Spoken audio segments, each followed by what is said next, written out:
up, everybody? We are back with episode number 3 of In the Bag. Brad, how are we feeling today? Good, man. It's been a busy week. Thank you to everyone out there who purchased the Raptorius. We had a ton of orders on Monday, so we're still getting caught up on that, but it's great. Having a great time. Flippy Disc Golf sent me this very comfortable shirt, so I'm feeling nice and cozy for the podcast today. So thanks, guys, at Flippy Disc Golf for that. I love it. Well, we are currently, I'm going to go ahead and add a warning for those who might say I sound a little off. Over here in the Crawford household, ran 102 fever last night, sweated it all out. Sorry if we sound a little bit off today, but I am grateful for you all tuning in. And y'all, you asked for it. We delivered. It is now, you can listen to this podcast on Apple Podcasts. Yeah, you can get us on Stitcher, Apple Podcasts, and Spotify are the 3 main ones. So looking forward to hearing the feedback there. If you are listening on one of those platforms, please give us a review and a rating. That would help us greatly and move us to the top so more and more people can find us. So please do that, and we're very appreciative. Speaking of people that we're appreciative, we want to go ahead and jump right in with today's guest, Ben Sissel. Here we go. All right, Ben, welcome to In the Bag. You are our 3rd guest coming on, and we're trying to develop a bit of a pattern. So, Ben, we want to ask a couple questions if you're ready. But before we dive into the disc golf, how are you doing today, man? I'm great. It's a good day. Come on. Absolutely. Is it beautiful weather where you're at? In the South, we're experiencing that, like, all of a sudden it's summer already? It's like all of a sudden summer, but today we're getting a bit of rain, but it looks like I might be able to go out and play some disc golf later. Okay, That's great. Well, hopefully we'll have some different decisions possibly in mind. Speaking of that, with your bag, let's ask those foundation questions. Speaking of foundation right now, check out foundationdisc.com. Plug. Here we go.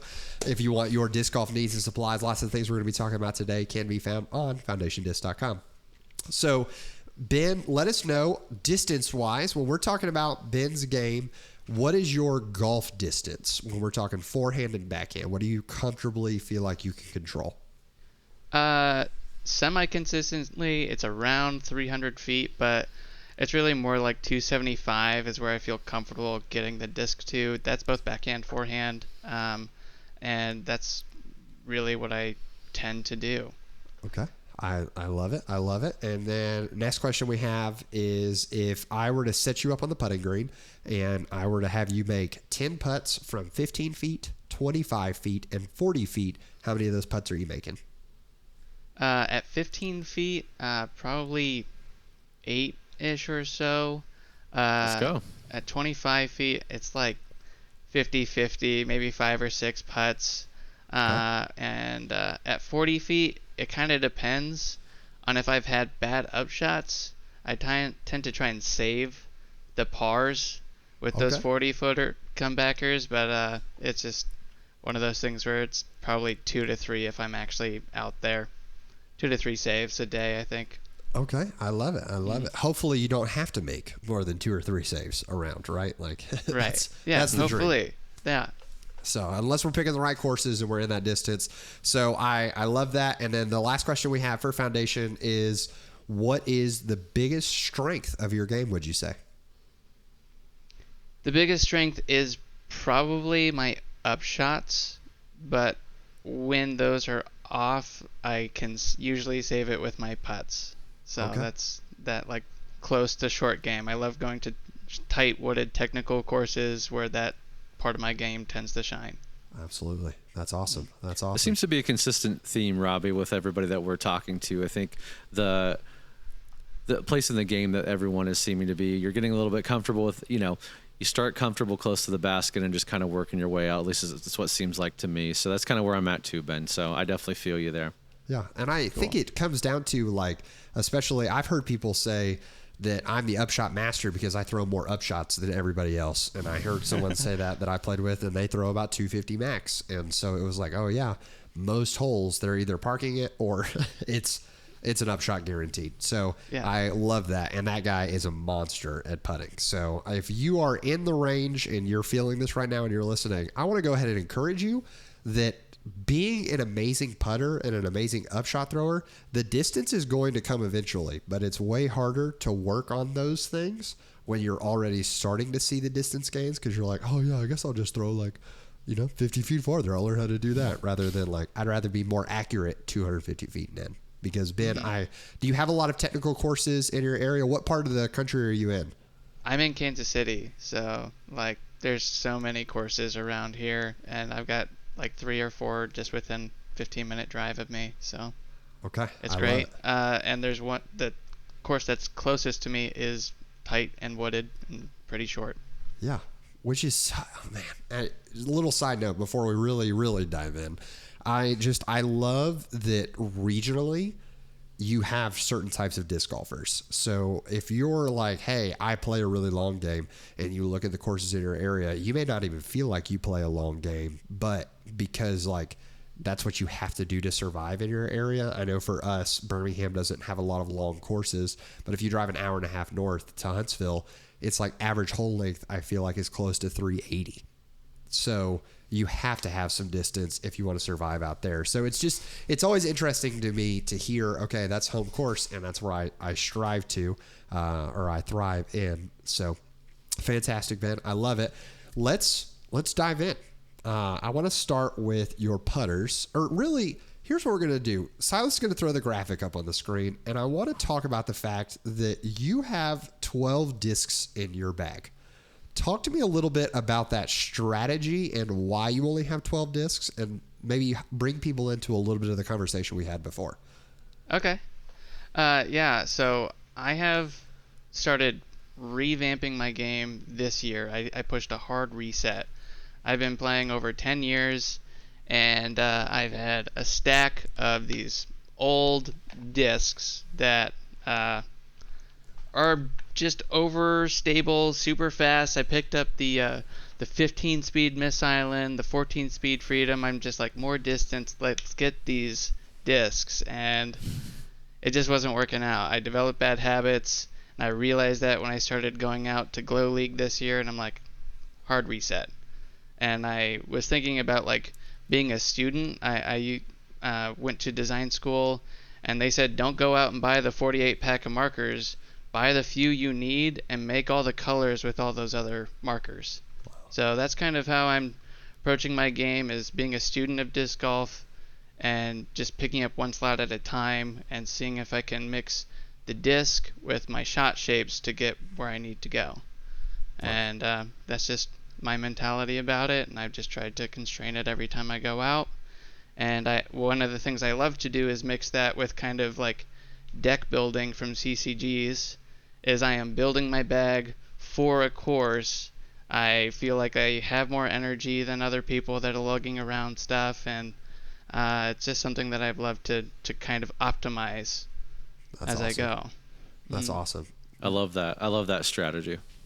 So with that, how do you feel like you, with sort of the interchangeable bag happening, do you feel like you are as consistent with your bag or your discs as maybe people that have a more fixed bag to approach? Like, do you find that there's a bit of a, oh, I have this envy in my bag per se, and I only carry it for these 3 courses in my area? So when you come back to it, all of a sudden, maybe you haven't played that course or that track for a month or two. Does it feel like coming back to an old friend, or does it feel unfamiliar at times? It's a bit of both. I definitely feel like my lower to mid game is pretty well set, but some courses will have longer holes, so I'll start swapping in those longer distance drivers instead of having an extra putter. But yeah, it is a little bit like, I haven't thrown this disc before. These are what the flight numbers say. Does it do what it says? And that's just kind of how it goes sometimes, and it's fun to figure out. And I know better next time. That's awesome. Mm-hmm. Well, one thing I want to make sure that we kind of preach in this podcast over and over again is flight numbers are a great starting point, but you never know till you actually get out there and throw it. And the thing that we're going to talk about today later on in the suggestion time is that we can also do something to a disc to make those flight numbers mean a whole lot less. So I'm very excited to dive into that. And I know it was possibly eye-opening for Brad as well. Yeah, it really was. So, not to spoil that, but you're going to want to stick around because it's pretty exciting. So looking at your putters, the bag that Ben submitted, he called his all-around bag or what? Yeah, something like that, Ben? Yeah, it's just my go-to bag when I don't really know the course, and it's just got a good variation of everything of what I'm most comfortable with, I would say, except for one disc, which I just got last week, and now it's just in the bag. I can't get rid of it right now. Yeah, and what disc is that? The Rive. Yeah. And it's just that overstable. Like, I put it on almost a vertical line out of my hand, and it still comes back into the fairway. So, okay, I love it. I love it. For a bit. So we're gonna finish focusing on distance drivers. So I love that tease. If you're a Rive thrower or a Rive fan, let us know in the comments below. Or if you're listening to this, give us a review and let us know how you throw your Rive. But when we're looking at this bag, we're gonna start at the putters. So you've got some gyro mixed in there and the Lord's disc, a pig. It's a fantastic frisbee. I'm not biased at all, but it's literally better than every other disc in the world. So talk me through, I'm guessing Nomads are your putting putter? Yes, that's my putting putter. I have about 6 or 7 of those, and I'll practice with them before a round, and just whichever one's going in the basket the most, that's what I'll take for the round. Okay. But I recently switched to that this year when I was revamping. Otherwise I threw a Wizard for almost 8 years. Okay. Yeah. So big fan of the bead, obviously. Mm-hmm. All right. And then what does a bead like? Do you rest your finger on the outside of the bead or like does it go underneath? Does that make sense? Yeah, the crease of my finger almost tries to find that bead. Like so, if you're yeah. So for those of you who aren't who are listening, we're talking about it's almost that finger all the way underneath, that crease underneath. Have you felt, now you're in the Kansas area, are you on the Missouri side or are you on the Kansas side? I'm on the Missouri side. Okay. So is it just as windy in that region? Yeah, it's awful. So, this year specifically is awful. Yeah. So are you more of a push putter with that style or kind of spushy? It's spushy. I mix it. Just kind of picking up how other people have been putting and try to integrate it into my own. I love it. Brad, where do you put your finger on the rim? Are you fully underneath or? I'm a fully on top guy. Fully on top. Okay. Yeah, that's like my crosshair in my mind. Like that's what's going right in the basket.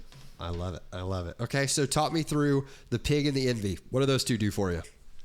The Pig is my main approach disc. I will flick that, whatever I need. It just hits the ground and stops. It's sticky, and it's overstable enough that I can really know what it's going to do. The Envy, I throw a plasma Envy, and that's my throwing putter. Anything inside of like 180 to 200 feet, I feel like I should just throw that. I like how it flies, and it feels good in the hand. That's awesome. Okay. Well, in talking with Sarah Hokum, Team MVP player, I did learn recently, because I thought the plasma plastic was going to be a little more flippy or like neutral, but I learned that varies among the molds, especially the plasma plastic, and that the only the plasma Envies are the most overstable version of the Envy besides the Eclipse, which was shocking to me. And Sarah even says she felt like the Eclipse and the plasma were very similar. So, Brad, have you thrown an Envy yet? I have not. It's on the list. Okay. When we get to our putter episode, the Envy more than likely is coming out. I just want to sling all kinds of putters, so that may be like a let's throw 5 disc episode. I love it. Yeah. I love it. Okay, so putters, you seem really locked in. I like that. The only suggestion that I might make in that area is having a more understable putter as an option, because you have the overstability of the Pig, but the Envy, I'm sure, to get it to go straight, especially in the plasma plastic, requires a little bit of oomph on it, right? And so if you have especially on a technical wooded course, if you're trying to throw it 100 feet upshot, hard to get the Pig to work through because you're having to throw some funky angles. The Envy, what are you doing in that situation? Or is it kind of like a hope and a pray? It's just that little bit of ante, and just let it go, and it just kind of glides. It's really glidey, and that's something I love about it. And I do get a bit of like slide when it hits the ground, which is different than the pig. Yeah. Okay. So Yeah. that's the only thing that I would recommend in the putter slide. But the tricky part about when I'm trying to like modify this bag is that I'm really trying to keep you in the 12 disc realm, because for those of you who are listening, I don't know what kind of bag you carry, so maybe you literally can't carry more than 12 discs. I love that kind of challenge that we have presented. So, Brad, that's why I didn't send you with like a host of discs to try, because do you know how many discs you carry, Brad? Me, I carry 23. Okay.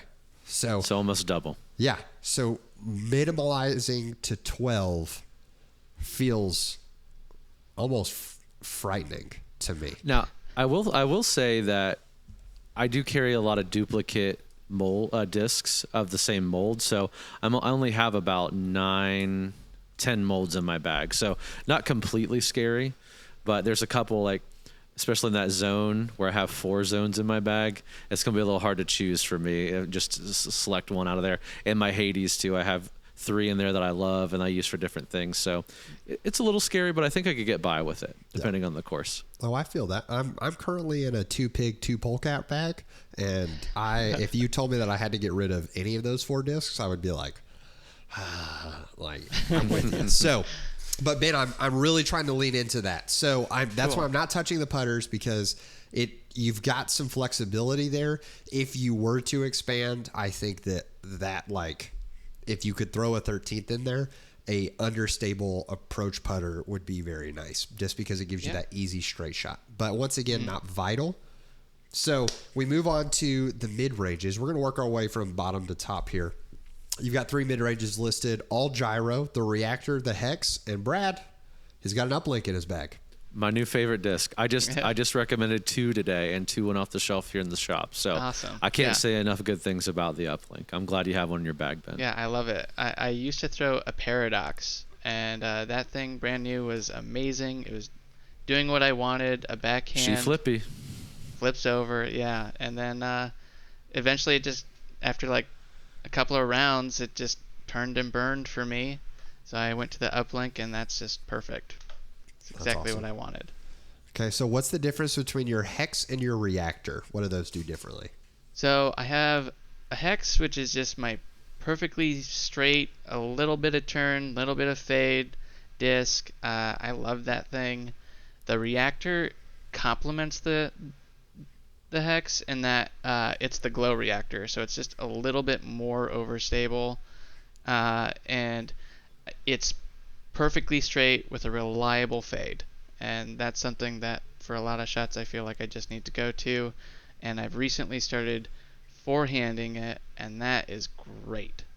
Interesting. That is nice and straight with a little bit of fade at the end, and that's what I've been looking for a forehand that doesn't go all over the course to get there. And that's with the glow reactor, you have that straight forehand? Mm-hmm. All right. That is fascinating to me. So you have a very good touch forehand. Not even hearing you throw. I wouldn't say it's very good. It is something I recently attempted last week. So. Okay. Well, I would tell you and encourage you to lean into that.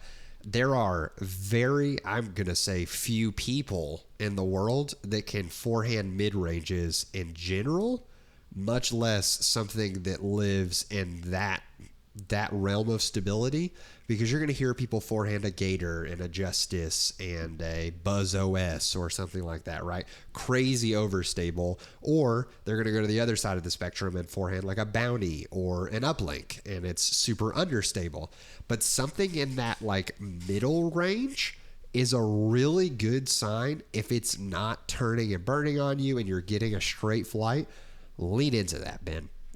Absolutely lean into that and practice that shot a lot. Because if you get great at that shot, there are very few discs you're not going to be able to forehand, because you're going you're going to know this is the middle ground. So when I step up to an overstable disc, boom, I can make that adjustment. So I want to encourage you in that, Ben. I don't know that I've had a straight encouragement. So have I, Brad? Have I been super hyped for someone yet? I think you're always hyped for everybody, but this is a very specific hype, So, yeah, that's a great shot, Ben. That's one I don't have. I mean, I can't say I can forehand any of my mid ranges, to be honest with you. All right. Uplink, maybe, but I wouldn't say I'm confident with it yet. Yeah. And I'm Right. telling you, Ben, as someone who bags a glow reactor, I struggle to forehand it. So like if I forehand it, I'm like, it's touchy. So I know what it takes to get that disc to do it. Kudos to you. So All right. respect Cool. earned. Well, thank you. Thank here you. we go. So mid ranges, I wouldn't really suggest too much of anything. Similar to the other side, I think having a super overstable mid range might work. But when we get to these fairway drivers, I think you have the disc for that. And between the pig and what your felon is, feel like you probably have that like overstable mid range slot cover can just come off of the felon a little bit or get on the pig a little more, I'm guessing. Yeah, for sure. So once again, 12 disc challenge. This is another reason we wanted to have you on, because it's the most challenging suggestion box that we've had so far. And I love a good challenge. All right, cool. So next we're moving on to fairway drivers. We're going to dive through those pretty fast. We have the Felon, the Eagle, the Dynasty, and the Sidewinder. So your Dynasty and your Eagle, walk me through those two. People probably aren't familiar with the Dynasty, molded by Infinite. Yeah. So the Dynasty is a CD2. It's a 9.5 -1.2 Undertaker disc, and it's an Eric Oakley series. I got his Swirly S blend with the most gorgeous stamp I've seen. It's designed by Last Space Athletics, and it's just pretty. That's mostly why I throw it, is because I think That's it's fine. so pretty. That's fine. And but it also feels great. I can get good controlled distance. It makes me feel good when I play it and can show it off to people in the course, and that's why I throw that. The Eagle, very similar story. I got it because it was pretty. It's the Barsby Eagle with the gold stamp on a pink disc, and I just think it's great. But honestly, it's a lot more like my Reactor than my Dynasty. It's very straight with a fade, just goes like 10 or 15 feet further, and I get ground reaction, so I can get a little bit of a skip at the end of it. The Dynasty, it kind of turns and it kind of fades back to the middle. So it's not. I don't think they're as similar, but they probably are. I don't know. Yeah, it sounds like. So are there very few scenarios where you're stepping up and you're like, I would rather throw my Eagle than my Reactor? Or like, do you ever feel like the Eagle, you step up and you're like, that's the shot, rather than like, I could just throw my Reactor a little more comfortably, or throw maybe one of my distance drivers and power down on it, or put my Dynasty a little hyzer? It sounds like you don't have as much confidence in the Eagle. I don't have as much confidence in the Eagle, but it's a disc I'm trying to figure out right now. It's like that gap between my 5 and my 9 speeds. I'm like, I gotta try something in there. So right now it's the Eagle, and bonus, it looks good. That's fair. That's fair. Brad, Yeah. do you have any discs that made your bag that are just beautiful? Yeah, I finally took it out. I had this old Ledgestone Thrasher. The disc was black and had this like green, yellow, hollow Raptor head on it, and I love it. It was beautiful, and I finally took it out. Now I do have, admittedly, I have a 8-bit custom stamped Charmander Zone that I have, ESP Zone. That it doesn't need to be in my bag, but I love it. So I feel it. I'll admit to it too, Ben. I'm right there with you. All right, cool. That's okay. I'll join in the club. I put a brand new Calvin Halo in my bag because I found a pink and white one, and I was like, I've been looking for these. Bruh, I don't need to be throwing that disc. Like, but it's in there for like, all right, cool. Like, it looks beautiful, and I don't need that other driver. So we can say it collectively. If it's not good, take it out of the bag, right? Take it out of the bag. So tricky though when your stamps, when they look beautiful. So the Eagle, that's good to know that we have a little flexibility there. I agree with that gap from the 5 to the 9. I think people can definitely like feel that gap. But as you mentioned, you're not seeing anything more than like 15 feet for it though. Yeah. And there's very rarely a chance that using a whole slot in your bag for 15 feet is worth it. So I wonder if there's going to be more opportunity gained or more advantage gained from taking the eagle out and maybe putting in that understable putter for approach discs. So you have this maybe like this turnover, because I know as a beginner, a lot of times I was, as a right-handed player, I would look at a fairway that turns to the right and I would be like, oh, that's a forehand hole. Done. But it's too aggressive to throw a forehand and it's going to fade out too early. So the backhand turnover is something you need, and having a understable putter could possibly create more options. So just something to consider. I think that people get too caught up in those flight numbers once again of like, I have to have a 7-speed in my bag because the gap from 5 to 9 is too large. If you're throwing the 9-speed well, it's hard for me to tell you to not, right? So definitely lean into that. Brad, do you have like a 7, or are you a Mantis guy or a Vulture or something like that? I have a Vulture. So my Vulture, I lean on that a lot, to be honest with you. Yeah. So Vulture is a 7-speed. Is that right? Or is it faster? It's faster, I believe. I think it's 8. Don't flame me in the comments for that. I'm pretty sure. Yeah. I did try a Stalker for a long time. It's a 7-speed, and just, again, kind of to your point, Robbie, it didn't really give me anything. I just had the 7-speed slot covered, but I wasn't really getting any distance, and I frankly didn't really love how it felt in my hand either. So I kind of had the same gap that you have, Ben, to be honest. Okay. Okay. And it's very interesting. Let us know in the comments. Let us know in the reviews. I really do think that the 6 and 7-speed range, you either love it or hate it, because I know lots of people that struggle with that exact phrase, like that we're going to talk about this here in this next section, but it's rim size. There's something about 7-speed discs that the rim's bigger than a mid-range by far, but it's almost too small for your hands to really get around it. And so you're caught in that weird realm. Like, I love my Eagles, but I've got massive hands, and so I feel like I can grip the 7-speed with a driver power, but I still have so much more room on my hand that it's like, all right, cool, I can control this thing into infinity.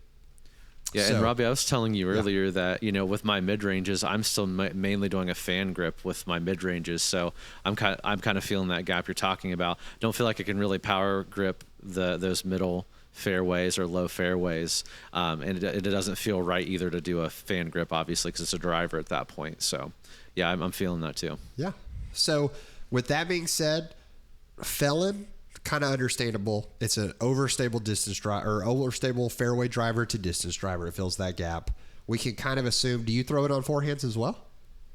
Yes, I throw it on forehands, but it gets out of the air pretty quickly for me on a forehand. So Yeah. Same. What plastic? it's a Lucid Felon. It's Okay. it's pretty beefy, and it's just mostly a utility disc Yeah, that's totally for fair. me. Totally fair. Now, I'm going to take your Sidewinder, and I'm going to actually throw it into the distance driver category. And this is because we had talked about this, that you have the Sidewinder as like, it's one of your longer throwing discs along with the Dynasty, right? So when we move into the distance driver category, because I really want to compare this Sidewinder to what you have in the distance driver category. Okay. Because once again, we're trying to see this overlap. And I think that if you're looking at the graphic, if Silas can throw it on the screen one more time for those watching, the Grace is very neutral in the middle of the flight chart, but the Sidewinder being very much on the understable side. So there's like multiple clicks difference in stability, but I know for a lot of people, those discs can fly pretty similar. So do you know what weight your Sidewinder's in? Any guesses? It's 171. Okay, so a little lighter, not like a ton lighter, but just a couple grams, which does make a difference. So we have that, and then you have a Grace, and then that Rive you talked about. So we're going to spend... Go ahead.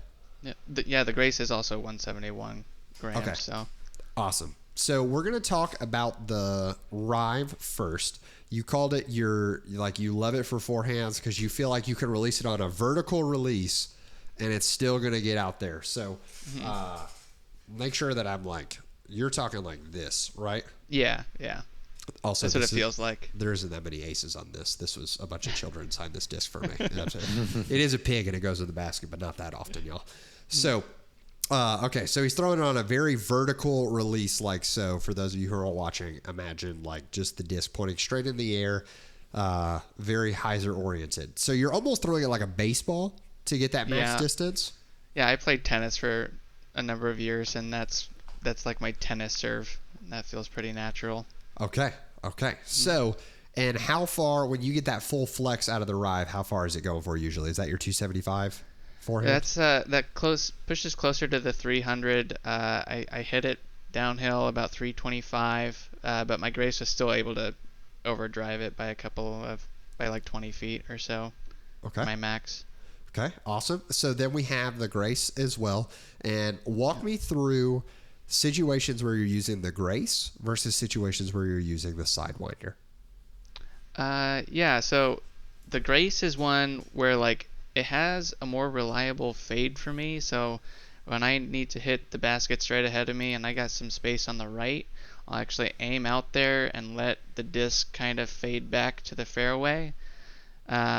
Whereas the Sidewinder, it's when the basket's on the right. I know from flight numbers it's supposed to turn, so I'll try and help it out by putting a little anhyzer on it, but sometimes I just don't get the right release and it just hyzers out, and I'm looking at a pretty long upshot instead of it doing its thing that I expect. I hear that. I know something that a lot of people struggle with, especially trying to throw anhyzers. And Brad, you can let me know if this is something you've been feeling. When people try to throw those anhyzers, it's really hard to keep the nose angle right on it. So we can unintentionally throw it nose up, which causes the disc to fly more overstable. So I know that's an issue that a lot of people, run into. I feel that. That hurts. Yep. Yeah, and it hurts me too because I feel the same way, right? It's crazy to me how high the pros can throw the discs on those turnovers, and it's like, that disc is 600 feet in the air. How in the heck did they keep the nose down on it? But that's why they're the best. Yeah. So what we want to suggest here is so you have your Grace in 171 grams. Your Sidewinder's 171. There's a thing that I like to work with people on, and it's lightweight discs. So with distance drivers, especially if you're not clearing the 300-foot range on a consistent basis, it's very hard for me to, if you walked into the shop and I was working and you were like, hey, I throw this far, I need a distance driver. My first reaction would be to say, no, you don't. Let's try to not throw distance drivers.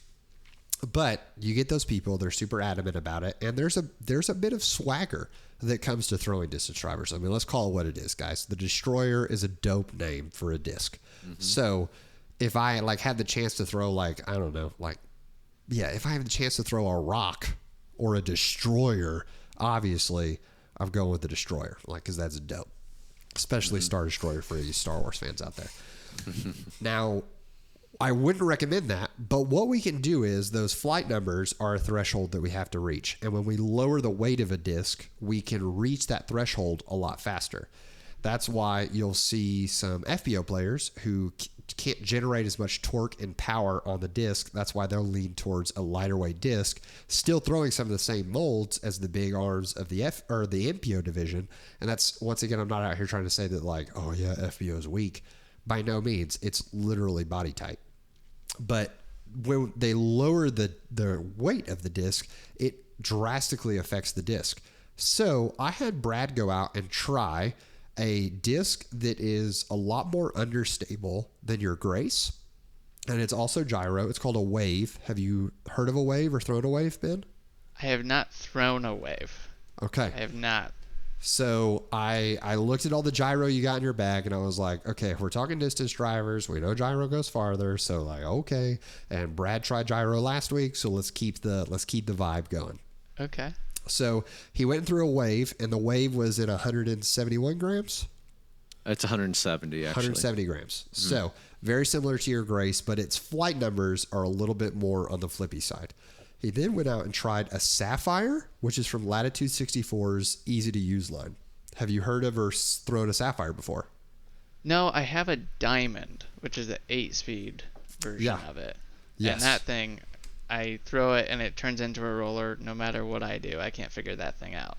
Yeah. So for those of you not familiar with the Latitude 64 easy-to-use line, they're all named after precious gems. I would say that once you get beyond the mid-ranges, the which is the pearl. You have the pearl and the ruby, or the mint and the putter. Then you have the diamond, the jade, and the sapphire. Those are the drivers. The diamond, I would say, is the easiest to use of the easy to use line. It's by far the flippiest. It makes a Sidewinder look overstable. So, and you can definitely, I mean, you've seen that, Ben. So, one of the reasons why is because it's naturally an understable disc. The second reason is that the easy to use line is in the 150 class. So, they don't make them outside of special runs heavier than 160. So, that helps us a lot because we're taking an easy to use throwing disc and making it even easier to use with the weight. So, Brad, you went on through the Sapphire, which is a 10 speed compared to the 11 speed of the Wave, but very similar in terms of stability. Talk us through what some of the differences were that you noticed. Yeah, so just like we do every week, this is kind of the portion where, it's the experiment. Ben, you mentioned, you're the student. You like being a student of disc golf, and this is kind of, my experiment every week that I do. So when I went out and threw the Sapphire and the Wave here, obviously the first thing I noticed, you can feel the weight difference in your hand, right? So I try to always throw these on, every angle that I can. I guess the three main angles, like backhand flat, backhand hyzer, backhand and hyzer. And then Robbie will usually give me some sort of direction on the forehand. I don't have a great forehand, but there's usually something specific we can get out of these discs. So I'll just go through those with you. From a backhand flat release, I'm going about, I broke 300 every time, every throw that I did with both of these. It was noticeable, like the difference of the Wave and the diamond for me on the amount of power I felt like I needed to put on it to get a move to have that nice straight flight. They didn't really flip for me on flat release. I couldn't really get them to pan for me, like someone with a faster arm speed probably could. But they did, noticeably glide. The diamond went farther for me. It took a little... Sorry, I keep saying diamond. I have diamond on the brain now, Ben. I'm sorry. The Sapphire went much farther for me, about 30, 40 feet most of the time. It did want to stay in the air more. Again, I felt like I had some more control because I did not have to put the torque that I felt like I needed to on the Wave. And personally, the Wave for me, after I threw it several times, didn't feel great in my hand. It didn't feel terrible by any means, but it just didn't feel like it wanted to set where I wanted it to. Now, the Sapphire did. I really enjoyed how it felt on my hand. And for those of you who listened to the previous episode, this Sapphire is an opto, and I threw the Fusion opto, and I did not like it. Robbie and I talked about that, but the power grip I had, I didn't mind the opto plastic at all. It did feel good in my hand. Didn't feel slick. The previous episode, mid-range, it did feel a little bit slick on my fan grip. Backhand hyzer. So diamond definitely shined in this category. I guess a diamond again. The Sapphire shined for me in this category. It was much easier to flip up. I did have to give it a little extra power, but it would hyzer flip for me. Noticeably gave me 20 to 40 more feet with that hyzer flip. It did take a little more power, so I didn't have exactly the accuracy that I wanted. Again, when I'm throwing these discs, I'm trying to have an aim point. I'm not arbitrarily just throwing them out in a field. I'm looking at a basket or a tree or some object to try to get them to. I did feel like I sacrificed a little accuracy because I did have to give it a little bit more oomph to flip up. And then the Wave, though, it would flip up. I wouldn't say I could get a consistent flip up for my arm speed with the Wave, and I think that's maybe where definitely the weight and the higher speed come into play. I just really couldn't get it to do what I thought it should do, I guess, again, based on the flight numbers here. Backhand Annie. So still I'm going over 300 feet, about 320 with the Wave here, about 350. I put asterisk, 350 asterisk with the Sapphire just because slight Andy, I was able to do like a controllable flex line with both of them. And if I gave them just a little bit more anhyzer, I could get them both to glide off to the right for me on right hand, backhand. When I would increase the power slightly, I really feel like if I had some practice with the Sapphire, I really feel like I could just probably reach that 400 foot mark. Again, accuracy is what I'm missing here. And the thing I did notice that I really highlighted to Robbie when I was talking to him about this is I really noticed the nose angle. Like I had to be extremely conscientious of what angle, both anhyzer angle and nose angle I was releasing on because of that lighter weight. If I caught just a gust of wind, it was gone. like it would change dramatically on the flight characteristics. Like Robbie said, it would get more overstable instantly for me. It wouldn't have a beautiful flex line. It just came back to the left. So very interesting. And, you know, at first I was like, oh, this, you know, Sapphire, why do I want to throw that if I have to be so cautious with how I'm throwing this on backhand? But really, I think if I'm taking a different look at this, a different mentality, it's more of a, this might be a great disc to, you know, I have Hades and I have some Zeus for some stability, like if I'm in the wind or whatever, and I really need to get back left. So I'm kind of like relying on those discs. And, you know, the Sapphire, yes, it's a little harder to use, I guess, from a angle perspective for me, and I have to be more consistent, but angle control and consistency, that would probably make me better, right? So I think this would be an interesting thought process, and maybe I want to rethink my whole upper end of my bag because of that, because I can get the distance. It's lighter. I don't have to have as much torque. My arm speed is not as fast. But I was able to get, you know, 350 plus. There was one, I didn't range find it, but it was probably closer to 400 feet, probably about 380 if I had to guess. Wow. And I was into a headwind. So it was very interesting throwing that disc, but 350 asterisk there. Forehand. So Robbie had me try the forehand again, just to be brief on that part. And with the forehand, he was trying to get me to have this nice like flip up shot. Like the uplink we talked about in last episode. I was able to get that flipped up. It's an understable mid-range, as you all know. Again, arm speeds a lot comes into play here. These are 10 and 11 speeds. I mean, if I'm being honest, I really couldn't get him to flip up like I wanted him to.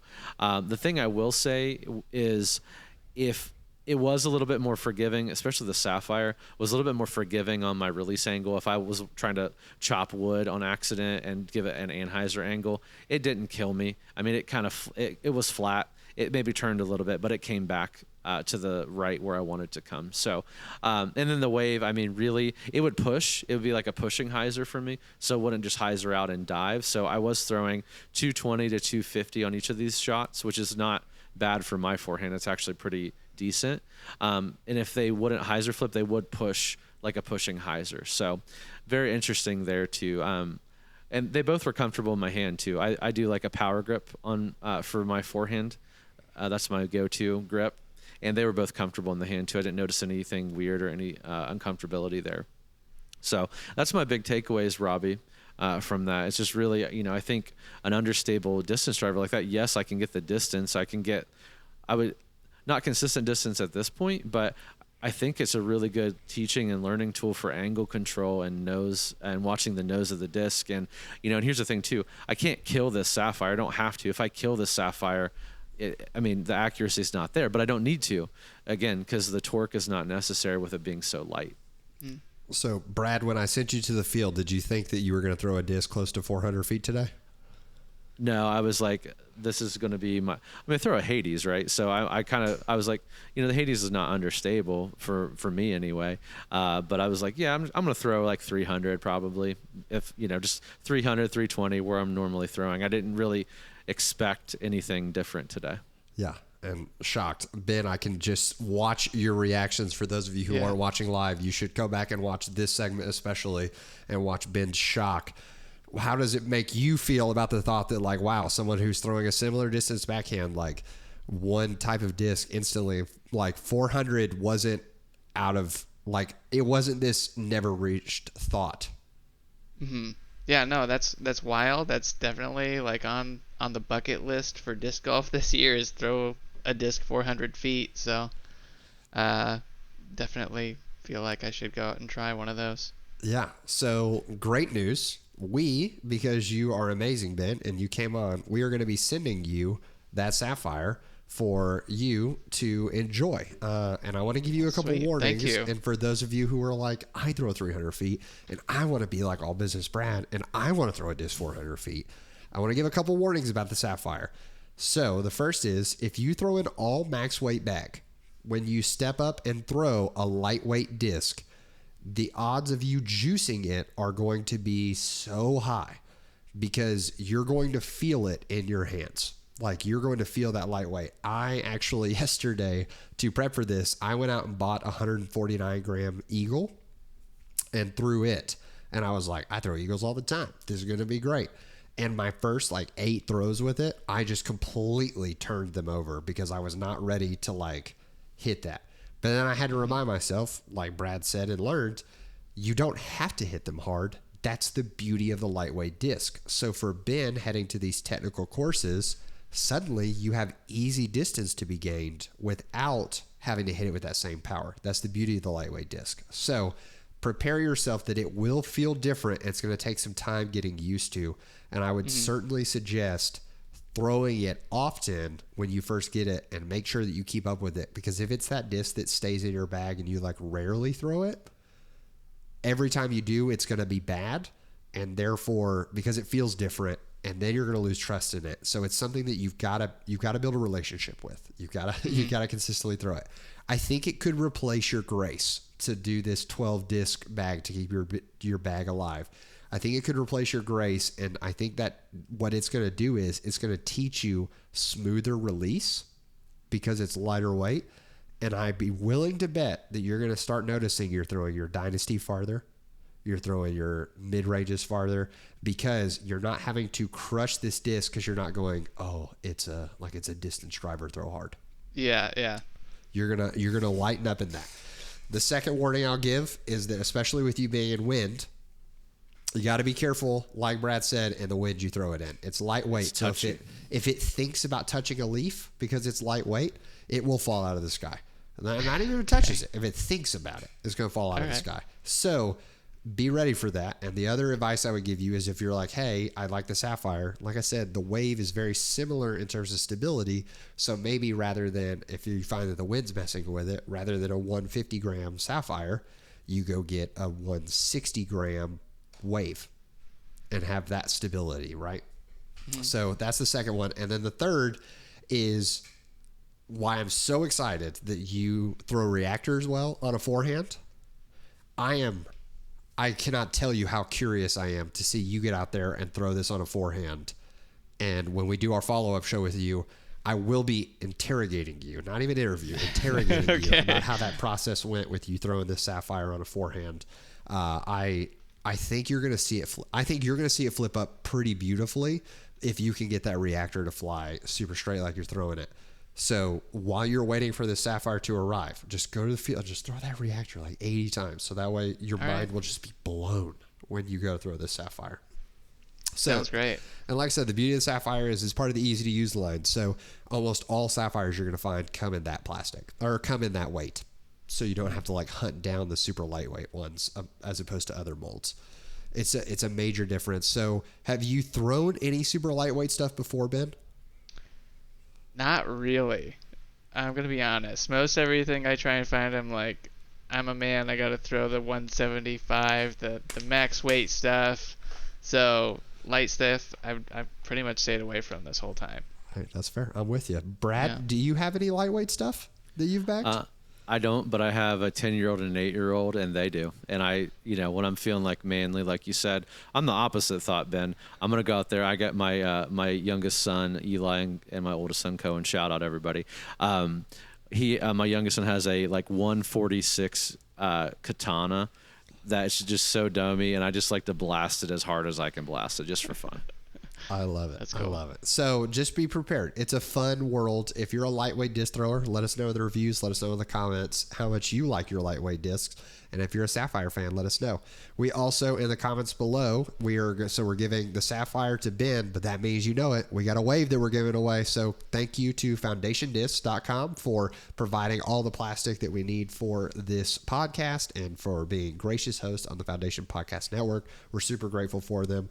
Ben, we hope you love that Sapphire, and we hope that whoever lets us know in the comments what disc they're replacing with that wave, we hope you guys enjoy that wave. Absolutely. So, Ben, I just want to say thanks, man. Thanks for coming on. Thanks for having me. I'm telling you, I see a video in my future of the 12 disc, the Ben challenge. Sweet. So we'll call it like the Sissel selection. Is that okay? Yeah, sure. Okay. Yeah. Love it. 12 disc bag is going to be a fantastic time. Ben, thank you as always for coming on, man. And we look forward to following up. Yeah. Thank you. See you soon, Ben. Mm-hmm. All right, we'll let it sit for a second. There's a little break there, and then we'll make sure that it's good to go there. The couple guests we realize now I'm going to make a mental note when we have a guest. We should let them know that we're going to cut it but don't leave the room immediately. Yeah. So, All right. Ben, seriously, thanks for coming on. Was this helpful? Did you enjoy it? This was great. Yeah. No, it was different than I expected. I wasn't sure what the feedback was going to be, so going with the lighter weight stuff is pretty fresh, I think. I like it. It's I love it, and like, I'm serious. The challenge of keeping this to 12 discs was so fun for me because it was Cool. Originally I was trying to see if Brad could get a 150 gram wave and a 170 gram wave. But that also highlights the problem that we were able to show of, and we'll say it in the wrap up. Like, it's nice to find a disc that's made in lightweights so that you don't have to hunt them down. Like, the Right. Destroyer is made in a billion different weights. So really anyone can find a Destroyer that works for them, but you got to hunt. Yeah. Sapphires, if you find a Sapphire, odds are you can probably throw it. Okay. Cool. Yeah, no, I'm looking forward to trying it. So thanks a lot, guys. Appreciate Absolutely. it. If absolutely. you will shoot me your address in Discord, where we can ship that Sapphire to, I will pass it along to Brad, and we'll get it your way, dude. All right. Sounds good. Thanks, Robbie. Dude, Thanks, Brad. Thanks. We'll catch you thanks. later. See you, Ben. Yep. Peace. I just continue to love bringing people on, and I'm telling you, you can listen to this on the podcast or on the podcast networks, but watching the reaction of the faces of the people we're talking to has been so fun, getting to hopefully Absolutely. add that confidence. So, Brad, I want to ask you, we mentioned it on the interview, but you threw a disc so far today. Like, what was going through your head while you were going through that process? I didn't feel like it was real. I mean, admittedly, and you put the caveat in place before that, the first couple I threw were shanks. They were awful because, again, my mindset here is that, oh, this is lightweight. So, man, if I just kill this thing, I'm going to throw like 600 feet, right? But no, it didn't happen. And, once I slowed down and said, okay, let's think logically about this, I'm like, okay, my form goes out the window when I try to crank on this. Let me just power down and let's just see what we can do naturally. I don't need to throw 600 feet. And, so to my surprise, in my property, I throw in this one particular spot that I know is like 325, 330 every time to a basket I have. And I actually kept backing up because I kept throwing it into the woods beyond the basket. And I was like, what is happening? Now, that's not saying in between those, I didn't go nose up and then all of a sudden I'm going, 300, 250 and just diving down because it became overstable, right? But no, I was so surprised. It's not what I thought I was going to be doing today. I thought I was just going to be throwing 300 feet like I do every other day. Yeah, and I'll tell you, for everyone listening, there is a beauty in that lightweight disc. So build that relationship with them. Touchy Yes. relationship. Very touchy. It takes practice. It takes consistency. And you don't just have to throw distance drivers in lightweight. You can throw, they make mid-ranges in lightweight. They make putters that are lightweight. Like you can throw lighter weight discs. Obviously the drawback being the wind conditions and things like that. But throwing those lightweight discs is super helpful for getting that extra distance. And if you feel like you have to have a distance driver in your bag and they're just fading and going like 250 feet and then falling out of the sky, look at some lighter weight options and see how that goes for you. And let us know. Let us know in the comments below. What are some lightweight discs you've seen? I know you mentioned the Katana that your son throws. I hear a lot of great things, and I recommend that disc for a distance driver to beginners all the time, like the Blizzard Katana. Yeah, Thing that's bombs. exactly what it is. Yeah. And he can throw, he's 8 years old. He's a tiny guy, but he's throwing like 250, 275, like legitimately with a rangefinder with that disc. I cannot believe it. But, I think he's discovered something that I haven't, which is, he doesn't kill it. He concentrates on his form. He makes sure he's loading his weight correctly, and he shoots it down the fairway. So I think we always can learn by watching kids with stuff like that. Absolutely. And the Sapphire, it's a personal favorite in our house because it's my wife's favorite distance driver. Oh, cool. She flicks it or forehands it about 250 feet herself. So Oh, that's great. it's wild watching her with that disc, and then every other driver I've put in her hand, she's just like, oh, this feels bad. Oh, this was bad. I'm like, okay, sorry, babe. Let's get back to the Sapphire. So speaking of awesome discs, Brad, what's new in the warehouse, man? Oh, let's see. We're recovering from the Raptorius drop right now. So I've got a bunch of new Discraft that came in. We have some new stuff coming in there. We're waiting on some custom molds. I'm really getting restocks on everything. I know we have a bunch of new Trilogy that's coming in. There's some Huck Lab mini stamp powders that are coming in. Spoiler alert there. So those are dropping 2 weeks from now. So you probably won't see those up, but we'll be teasing those. There's a couple other Orbit. I know there's a Kristen Tatar Orbit. I forget what mold it is though, but there's several other. The wolf? There's a Kona. Yes. The Grace, yeah. Yep. Kona Panis. There's a couple other, Pro Orbit molds coming out of the Tour series, but they look beautiful. And, I mean, if they look and feel similar to the Rive, that's in the Orbit plastic we have now, it's going to be sick. So I'm looking forward to that as well. But nothing crazy new coming out. There are some things I can't talk about yet, but maybe in the next episode. Come on. Well, Brad, enjoyed the conversation as always, and just want to say thank you again. Like, did you think when we recorded an episode a couple weeks ago that not only is this going to become a consistent part of our schedule, but also like people are going to listen? Yeah. Thanks everybody for listening. And, it's awesome. We get to, I don't know Ben. Ben seems like a great guy. We got to talk to him a little bit in between when we were recording and, get to meet a lot of great people. And, the whole goal of this podcast was hopefully to help people. Like Rob and I like talking about disc golf, but it seems to be helping people. So thank you all for listening. And I will say this too, Robbie, not to get back on something else, but I went out and played with Hunter and a few other guys yesterday. And I will say, even after just 2 episodes of even us talking, like I feel like my game is improving and I'm thinking about shots differently. And I'm thinking about, doing things with discs that I wasn't thinking about prior. It's like my whole mindset has changed up. So I'm like so pumped about it. So I'm getting as much out of it as I think everybody else. So thank you, Robbie, for the coaching and the helping. Couldn't do it without you. Hey, absolutely.